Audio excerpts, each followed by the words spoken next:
what you define as growth hacking, what's the purpose of it? Who are you attracting or looking for? What are the mechanics that make a good growth hack engine? Growth hacking is just a non-conventional way to get in touch with people who might want to use your product. And so you can do traditional marketing, social media. Everybody's using those channels. They know what they are. And so the alpha is played out. You're going to pay whatever the CPM is, the cost per click that has been determined. So growth hacking is just, okay, well, what non-conventional ways exist? Are you going to a new conference website that doesn't know yet that they shouldn't allow you to message every single person in the website for free?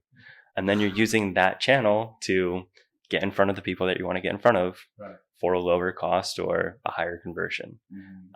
So it can be anything. Growth hacking could literally be going to events, which probably doesn't scale as much, but it's a non-conventional way. And maybe you're reaching an audience that goes to events and nobody else shows up to weekly sanitation meetings for the town hall. Yeah. It's just, where do you find these people? What makes a good growth hack? It's going to sound stupid, but it working. I don't know. In marketing, there's this thing where people say I'm wasting 70% of the money that I'm spending on marketing. I just wish I knew which 70% it was, and then I could hone in on it. For growth hacking, you only need to be successful 10% of the time. It's kind of like venture capital, where 9 out of 10 of the growth hacks you do are probably going to fail. It's how do you set up front what your expectation is and how long it's going to take you to confirm or deny that your expectation is reality, and then take that hypothesis through to conclusion. And if it takes you a week to find a new data source, talk to new people, figure out if they like it, and then confirm that's a bad data source, well, you spent a week of your time, but in 10 weeks, you might find something that returns 1,000 times better than a paid ad campaign. You just have to be very quantitative with what you're doing. How many companies do it well? Do you know? I don't know. I guess I've talked to a lot of growth hackers, and they all have different tips and tricks. My actually biggest question for those people is, how many of them are actually doing what they say they're doing? Because you talk to people in San Francisco who go, yeah, we set up an API where you come to our website, we find out what your zip code is, we send you a cup of coffee in the mail that asks for a chat online or whatever, and has a super high conversion rate because people aren't expecting to get a coffee in the mail. And you go listen to these people talk and you go, is this just something that sounds really good and you're really a motivational speaker, or have you ever actually put this into practice where it's actually worked? And it's hard to know. Yeah. You see it online with a lot of people who promote their strategies or formulas or tactics, but it's never clear. One of your recent experiences with you had the opportunity to scale these engineering teams and Scrum teams in a really unconventional new market in Web3, and it's challenging just to hire one engineer and maintain one kind of workflow. How do you maintain all of it, and how do you know how to put teams together when you were kind of building them for different products, applications? What was that like? That's a very long answer. I don't know. We should probably break this into phases.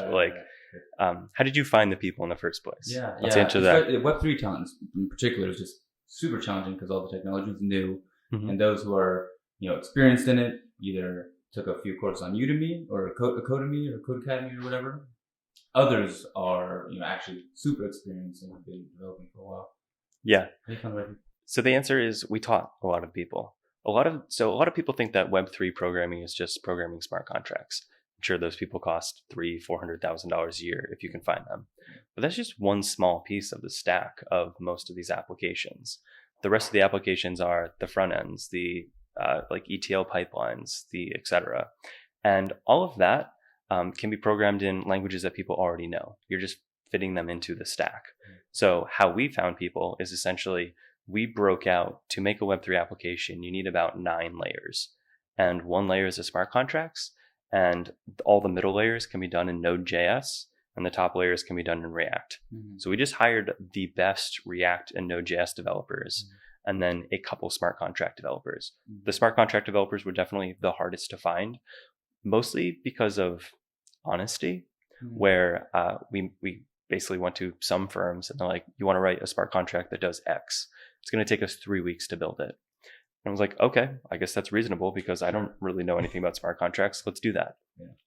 And then after talking to enough people in the field, I hired a very smart contract developer who was from a foreign country, wasn't really connected to anyone else, maybe didn't have the precedent of like, this is what you're supposed to charge or tell people. And he basically went, oh, you want me to write this contract, which is the same one I gave to someone else? That'll take me 3 hours. And I went, okay, like, what are you going to charge me? This. And then it came back and it worked. And it was, okay, like, you just have to talk to enough people to pin them against each other. Yeah.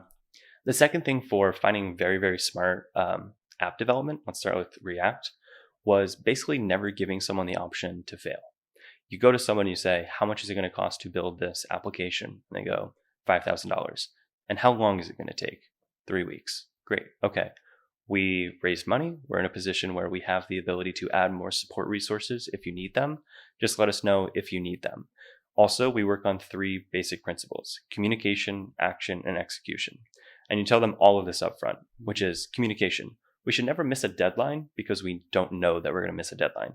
We have the ability to add more resources. And if you're incapable of doing what you say you're doing, our timelines are what are most important to us. So we will add more resources to make sure it's done in that time frame.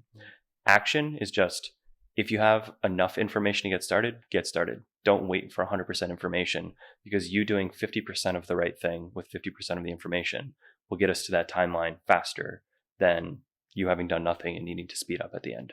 Right. And then execution is just, can you do your job? Are you going to put me on the phone with a senior developer, and then I'm going to hire you and you're going to put me on the job with a junior developer who doesn't actually know what they're doing, but you did the interview?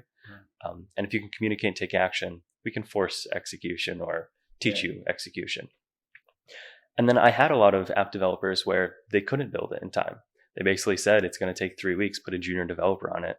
And 2.5 weeks in, they're like, yeah, we're not going to be done in the next, half a week. And I'm like, great, what's left? And like, half of it. I'm like, okay, give me what you've given me, or give me everything you've done so far. I'm going to go hire somebody else who's going to finish the second half.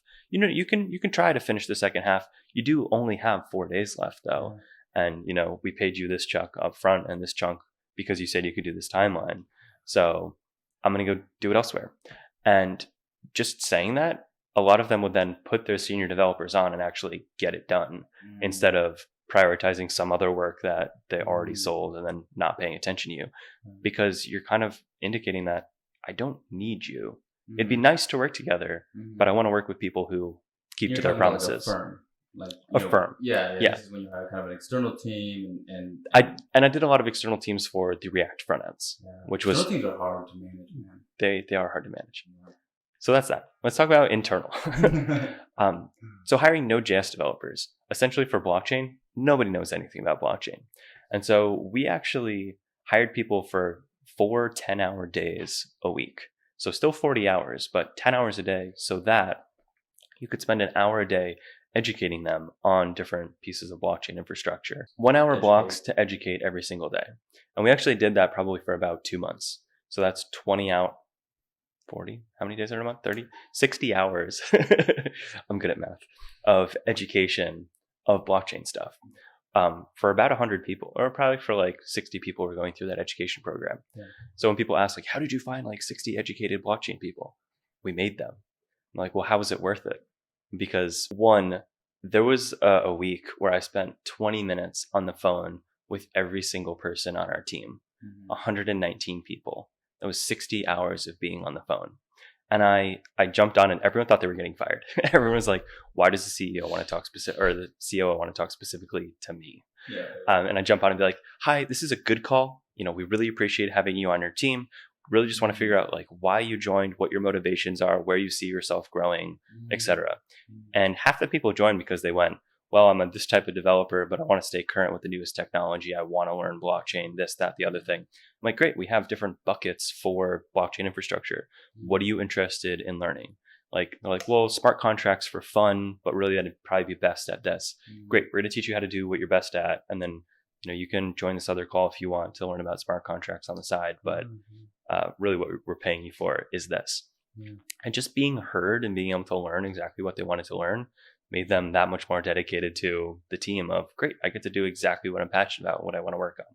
and I'm being educated. The Grupo podcast is about technology and working in a remote world. If you like what we're doing, please like, comment, subscribe, and support us interviewing the leaders of today.